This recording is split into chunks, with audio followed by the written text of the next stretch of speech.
నాకే కాదు, మీ అందరికీ గూడా ఎప్పుడు ఎక్సైట్‌మెంట్ ఒస్తుందో మనందరికీ తెలుసు కదా! అదెప్పుడంటే అమెజాన్ డెలివరీ అవ్వగానే అనమాట.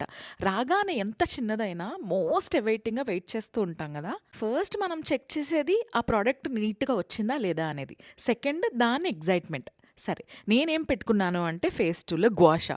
ఆల్రెడీ నేనిది ఎక్స్‌పీరియన్స్ చేశాను ఇండియాలో, విచ్ ఈస్ సో గుడ్. నాకు గ్వాషా జేడ్ స్టోన్స్ కన్నా ఇది స్టీల్‌దే ఇష్టం. ఎందుకంటే కొంచెం వెయిట్ ఉన్నా గూడా చాలా చాలా వర్క్ అవుతది.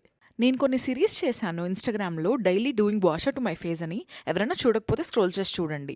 ఇంకొక విషయం మీకు చెప్పాలి ఏంటంటే, నేను షీన్‌లో కక్కుర్తిబడి $1 కదా అని చెప్పి ఒకటి ఆర్డర్ పెట్టా. అసలది రేకు. ఫేస్‌కి ఎలా చేసుకుంటారో ఆ సైజ్‌తో నాకర్థం కాలా. అందుకే అది పడేసి మళ్ళీ నెక్స్ట్ డే వెంటనే అమెజాన్‌లో రియల్‌ది న్యాచురల్‌ది పెట్టుకున్నా అనమాట, ఒరిజినల్‌ది. ఇంకోటి నేను మినిమలిస్ట్ స్క్వాలిన్ ఇది ఫేస్ ఆయిల్. ఇది వర్క్ అవుతుందేమో నా ఫేస్‌కి నేను చూసి మీకు చెప్తా. Until then bye by.